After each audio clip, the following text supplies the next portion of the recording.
46장 구주이자 왕이신 예수 그리스도 안에서 드리는 소망의 예배.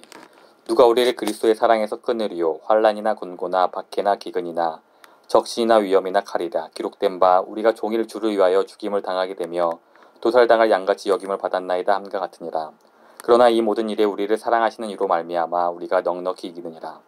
내가 확신하노니 사망이나 생명이나 천사들이나 권세자들이나 현재일이나 장래일이나 능력이나 높음이나 기쁨이나 다른 어떤 피조물이라도 우리를 우리 주 그리스도 예수 안에 있는 하나님의 사랑에서 끊을 수 없으리라. 세계무역센터가 첫 공격을 받은 직후 저희 목회자들은 함께 모여 라디오를 가운데 두고 앉았습니다. 라디오를 듣고 기도하고 다시 라디오를 듣고 기도하기를 반복했습니다. 그런 다음 계획을 세웠습니다. 단기적인 계획으로는 슬픔, 겸손, 우리 구주이자 왕이신 예수 그리스도 안에 있는 지속적인 소망의 예배라는 제목으로 세 번의 예배를 드리기로 했습니다. 추가적으로 모든 것이 흔들릴 때 그리스도라고 쓴 새로운 현수막을 교회 지붕에 즉시 달기로 했습니다.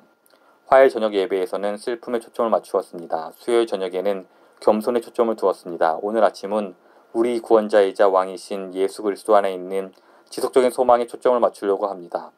오늘 아침 제가 어떻게 소망을 북돋을 수 있었을까요?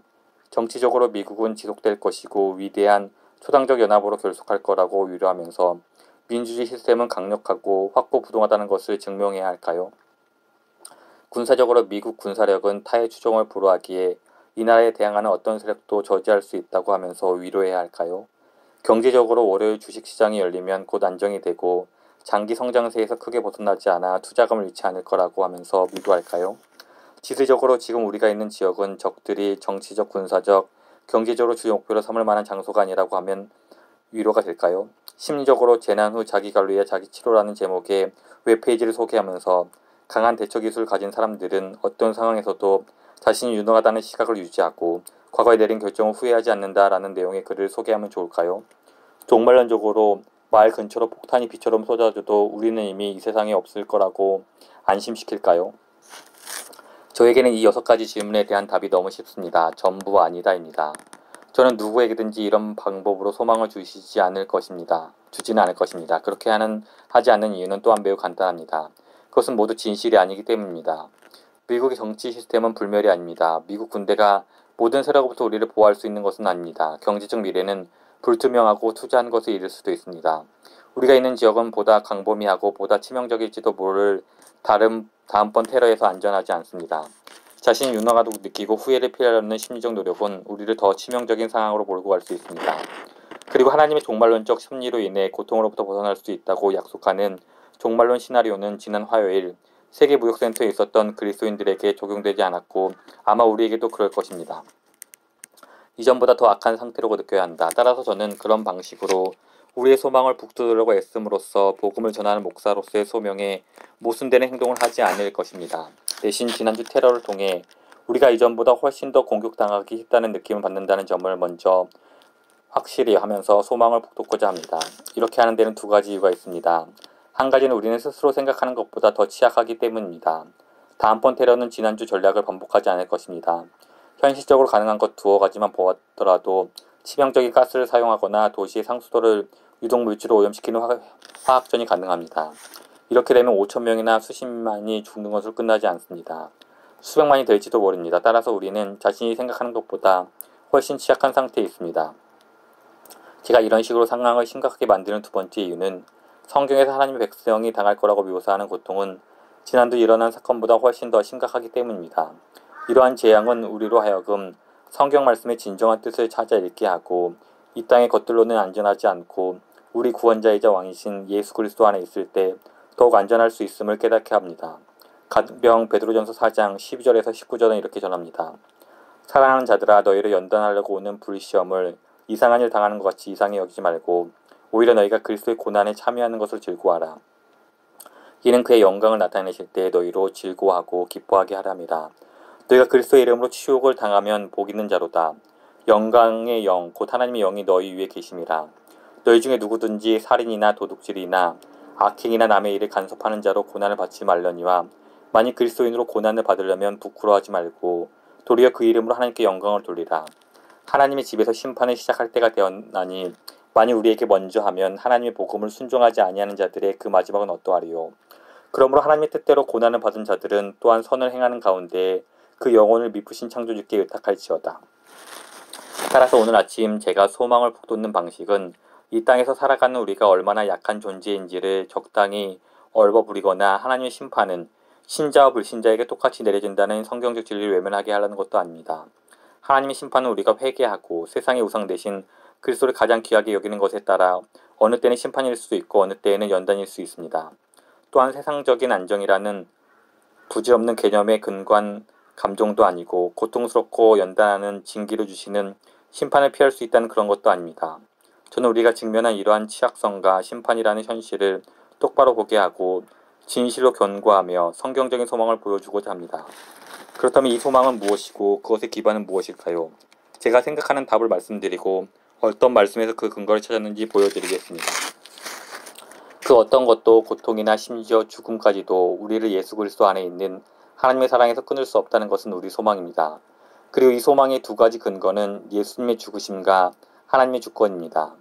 우리 구원자이고 왕이신 예수 그리스도는 우리 죄를 지시고 우리의 저주가 되시고 우리가 받을 정죄를 담당하시고 우리 죄책을 없애시고 모든 것을 만족시키는 하나님의 임재 안에서 우리가 영원히 기뻐하는 것을 확실히 하시기 위해 죽으셨고 다시 살아났습니다. 또한 모든 사람과 사건을 다스리시는 하나님의 주권은 예수 그리스도께서 우리를 위해 피값으로 사신 구원이 틀림없이 우리의 유업이 되리라는 점을 보증하십니다. 이제 본문으로 돌아가 하나님 말씀 속에서 이러한 것들을 살펴보겠습니다. 아무것도 우리를 그리스도의 사랑에서 끊을 수 없다. 먼저 인생의 최고의 때와 최악의 때에 무엇이 우리의 소망이 됩니까? 모든 것이 무너져 내릴 때 무엇이 우리의 소망입니까? 우리 소망은 아무것도 우리를 그리스도 안에 있는 하나님의 사랑에서 끊을 수 없다는 것입니다. 고통도 죽음도 그렇게 할 수 없습니다. 우리 소망은 이 땅에서 편안하고 안락하고 안전한 삶을 사는 것이 아닙니다. 하나님이 우리를 사랑하시기에 우리는 모든 민족을 주시는 하나님의 영광 안에서 즐거워하게 될 것이며 이는 죽음에 만나더라도 계속될 뿐 아니라 영원토록 점점 커져갈 것입니다. 이것이 우리의 소망입니다. 누가 우리를 그리스도의 사랑에서 끊으리요? 환난이나 곤고나 박해나 기근이나 적신이나 위험이나 칼이랴. 기록된 바 우리가 종일 주를 위하여 죽임을 당하게 되며 도살당할 양같이 여김을 받았나이다 함과 같으니라. 그러나 이 모든 일에 우리를 사랑하시는 이로 말미암아 우리가 넉넉히 이기느니라. 내가 확신하노니 사망이나 생명이나 천사들이나 권세자들이나 현재일이나 장래일이나 능력이나 높음이나 기쁨이나 다른 어떤 피조물이라도 우리를 우리 주 그리스도 예수 안에 있는 하나님의 사랑에서 끊을 수 없으리라. 오늘 아침 우리를 위한 지속적이고 견고한 소망은 이것만이 유일하게 지속되는 소망입니다. 우리가 그리스도를 소중한 구원자요 최고의 왕으로 신뢰한다면 어떤 테러리스트나 고문, 마귀나 재앙이나 질병이나 사람이나 미생물이나 정부나 죽음조차도 파괴할 수 없는 하나님의 사랑 안으로 들어가게만 된다는 것입니다. 이것이 본문이 말하는 소망입니다. 이것이 그리스도인의 소망입니다. 이것은 정치적 소망도 아니고 군사적 소망도 아니고 경제적 소망도 아니고 지리적 소망도 아니고 심리적 소망도 아니고 현실 도피적 소망도 아닙니다. 이것은 피로 산 영혼에 사무치는 그리스도를 높이는 하나님 중심적인 두려움을 없애는 죽음을 이기는 소망입니다. 이 소망의 근거는 무엇인가? 첫 번째 근거, 우리를 위한 그리스도의 죽으심. 첫 번째 답은 예수님이 우리 대신 죽으셨다는 것입니다. 32절을 보십시오. 자기 아들을 아끼지 아니하시고 우리 모든 사람을 위하여 내주시니까 어찌 그 아들과 함께 모든 것을 우리에게 주시지 아니하겠는가? 하나님께서 우리가 그분 안에서 영원히 만족하도록 필요한 모든 것을 아낌없이 내어주실 거라는 소망의 근거는 하나님이 자기 아들을 아끼지 않으시고 우리 모두를 위해 내주셨다는 데 있습니다. 하나님은 하나뿐인 자기 아들을 내주셨습니다. 그것도 우리를 위해서 말입니다. 하나님께서 이 일을 하셨습니다. 우리를 위해 그렇게 하셨습니다.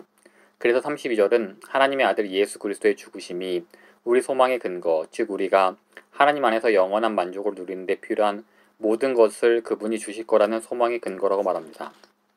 저는 이 아침에 근거 없는 소망을 전하고 싶지는 않습니다. 근거가 있는 소망을 전하고 싶습니다. 기독교의 소망은 우리가 수많은 위험에서 도피할 수 있다는 데 있지 않고 그 수많은 위험을 겪을지라도 우리가 그리스도 안에 있는 하나님의 사랑에서 끊어지지 않을 것이라는 데 있습니다.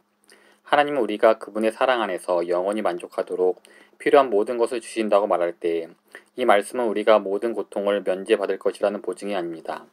하나님의 주권은 우리가 납치된 비행기나 세계무역센터 건물 안에 있지 않을 거라고 또는 우리가 도구로 오염된 물을 마시거나 치명적인 가스를 들이마시지 않을 것을 보증하지 않습니다.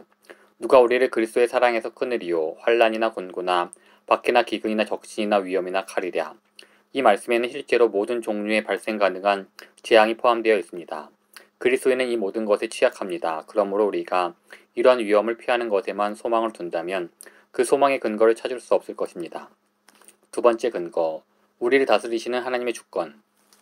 아무것도 우리를 하나님의 사랑에서 끊을 수 없는 두 번째 이유, 우리 소망의 두 번째 근거는 하나님의 주권입니다. 그리고 모든 사람과 사건을 다스리시는 하나님의 주권은 예수 그리스도가 그 피로 우리를 위해 사신 구원 사역이 반드시 우리의 소유가 될 것을 보증합니다.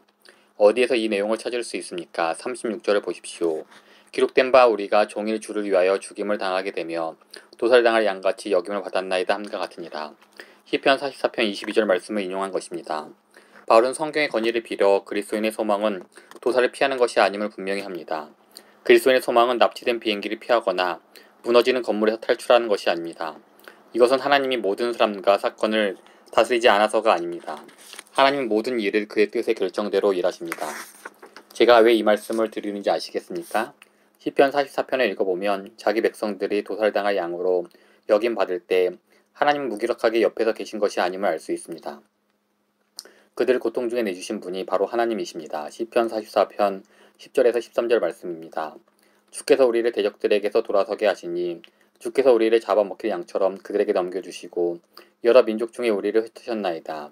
주께서 주의 백성을 헐값으로 파시며 주께서 우리로 하여금 이웃에게 욕을 당하게 하시니 그들이 우리를 둘러싸고 조소하고 조롱하나이다.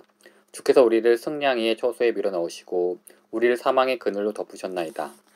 따라서 바울이 36절에서 우리가 도살당할 양같이 여김을 받았나이다 라고 말할 때 바울은 하나님이 그의 세상과 그의 백성을 통제할 능력을 잃어버렸다는 의미로 말한 것이 아닙니다. 또한 이런 어둡고 무시무시한 하나님이 정하신 고난 속에는 어떤 거룩한 목적이나 은혜로운 계획, 자비로운 의도, 현명한 계획들이 있을 수 없다는 의미로 말한 것도 아닙니다.